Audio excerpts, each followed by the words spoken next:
हर हर महादेव। जय भोलेनाथ की। मेरे प्रिय भक्तजनों, सोमवार को पड़ने वाली अमावस्या को सोमवती अमावस्या के नाम से जाना जाता है।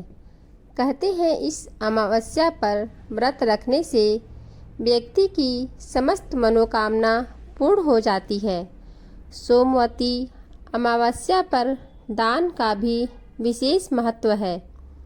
इस दिन दान करने से ग्रह दोषों से मुक्ति मिलती है। इस दिन विधि विधान से पूजा करने के बाद सोमवती अमावस्या की कथा जरूर सुननी चाहिए।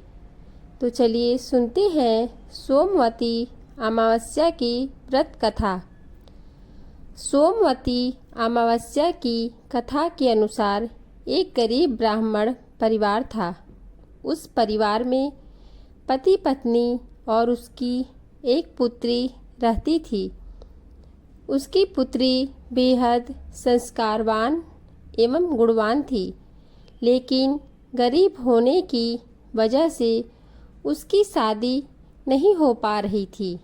एक दिन उस ब्राह्मण के घर पर एक साधु महाराज आए। वे उस कन्या की सेवा भाव से बहुत प्रसन्न हुए। उन्होंने उस कन्या को लंबी आयु का आशीर्वाद दिया। साथ ही ये भी कहा कि लड़की के हाथ में विवाह योग नहीं है। तब ब्राह्मण दंपति ने साधु से इसका उपाय पूछा। साधु महाराज ने बताया कि तुम्हारे घर से कुछ ही दूरी पर एक गांव में सोना नाम की धोबिन रहती है। उसका एक बेटा और बहू है। वह महिला बहुत ही आचार विचार की और संस्कार संपन्न होने के साथ पति परायण है।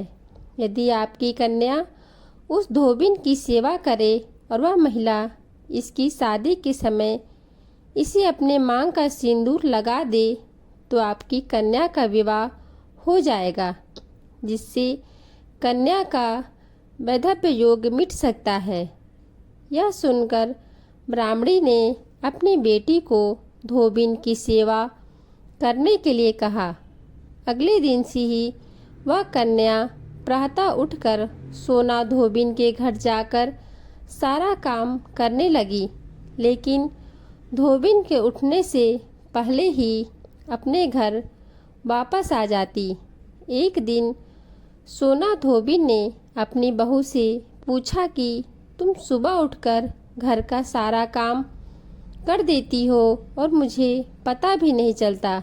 बहू ने कहा, माँ, मुझे तो लगा कि आप ही सुबह उठकर सारे काम कर देती हैं, क्योंकि मैं तो देर से उठती हूँ। यह सब जानकर दोनों सास बहू अपने घर की निगरानी करने लगी। कई दिनों के बाद उस धोबिन ने देखा कि सुबह सुबह एक कन्या मुंह ढके उसके घर में आकर सारा काम करने के बाद चली जाती है। एक दिन जब वह कन्या काम करने धोबिन के घर से जाने लगी तो सोना धोबिन उसके पैरों पर गिर पड़ी। पूछने लगी कि आप कौन हैं और इस तरह से छुपकर मेरे घर की चाकरी क्यों करती हैं। तब कन्या ने धोबिन को साधु महाराज द्वारा कही गई सारी बात बता दी। सोना धोबिन कन्या की मदद के लिए तैयार हो गई। उस समय सोना धोबिन के पति थोड़ा अस्वस्थ थे। सोना धोबिन अपनी बहू से कहती है कि जब तक मैं वापस ना आ जाऊं तुम घर पर ही रहना। सोना धोबिन ने जैसे ही अपनी मांग का सिंदूर उस कन्या की मांग में लगाया, वैसे ही उसके पति की मृत्यु हो गई। उसे अपने पति की मृत्यु का पता चल गया। उस दिन वह घर से निराजल ही चल रही थी, यह सोचकर कि रास्ते में जहाँ पीपल का पेड़ मिलेगा वहीं उसे भौरी देकर उसकी परिक्रमा करके फिर जल ग्रहण करेगी। उस दिन संयोग से सोमवती अमावस्या थी।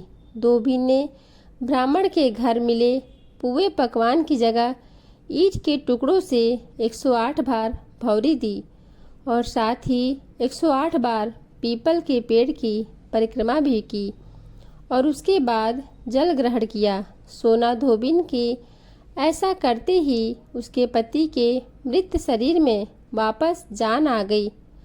कहती हैं तभी से सोमवती अमावस्या प्रसिद्ध हो गई। जय सोमवती माता की, जय भोलेनाथ की। हर हर महादेव।